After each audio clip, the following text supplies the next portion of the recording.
தீபாவளிக்கு சொந்த ஊர்களுக்கு சென்றவர்கள் இப்போது சென்னை திரும்பி வருகின்றனர்.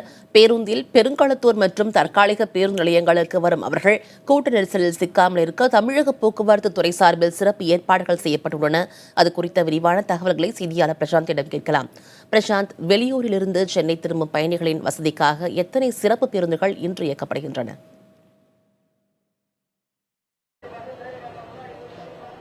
ரத்திகா, கடந்த வாரம் தீபாவளி பண்டிகை முன்னிட்டு சென்னை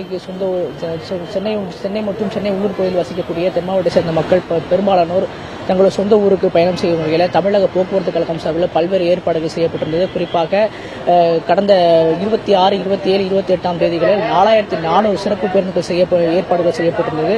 அவர்களுக்கு 26ஆம் தேதி கிட்டத்தட்ட பார்த்தீங்கன்னா 917 பேருந்துகளும், 28ஆம் தேதி 1717 பேருந்துகளும் பேருந்துகள் செய்யப்பட்டிருந்தது. குறிப்பாக நம்ம நேரடியாகவே பார்க்கலாம். பெருங்குளத்தூர் பகுதியில் கிட்டத்தட்ட பார்த்தீங்கன்னா காலையிலிருந்தே பேருந்துகள் அதிகமாக சென்று கொண்டிருக்கிறது. இதை சரி செய்யும் வகையில் போக்குவரத்து காவல்துறை சார்பாக பல்வேறு ஏற்பாடுகள் செய்யப்பட்டிருக்கு. குறிப்பாக நாம் நிற்கக்கூடிய இந்த பெருங்குளத்தூர் பகுதிகளில் தெற்கு துணை ஆணையர் அரவிந்த் தலைமையில் பல்வேறு ஏற்பாடுகள் செய்யப்பட்டு கிட்டத்தட்ட 50க்கும் மேற்பட்ட போக்குவரத்து காவல்துறையினர் பணியில் அமர்த்தப்பட்டு போக்குவரத்தை சீரமைக்கும் பணியில் ஈடுபட்டிருக்கிறாங்க.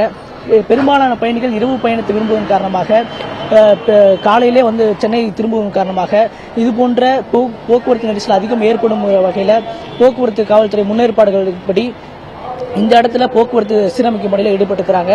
பொதுவாகவே காலை நேரங்களில், அதாவது வழக்கமாக பார்த்தீங்கன்னா பூந்தமல்லி, அதாவது தாம்பரம் 8 மணிக்குள்ள, காலை 8 மணிக்குள்ள இருக்கக்கூடிய சென்னை சிட்டிக்குள்ள போகக்கூடிய அனைத்து பேருந்துகளும் போகும். ஆனால் 8 மணிக்கு மேல பூந்தமல்லி மதுரவாயில் வழியாக தான் போவாங்க.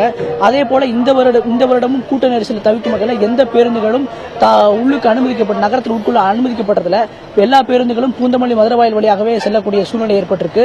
ஏனென்றால் பெரும்பாலான கார்கள் மற்றும் பஸ்கள் அலுவலகம் செல்லக்கூடிய அனைத்து தரப்பினரும் செல்லக்கூடிய வகையில் போக்குவரத்து நெரிசல் ஏற்படும் வகையில் இது போன்ற ஏற்பாடுகளை செஞ்சிருக்காங்க. ரத்திகா.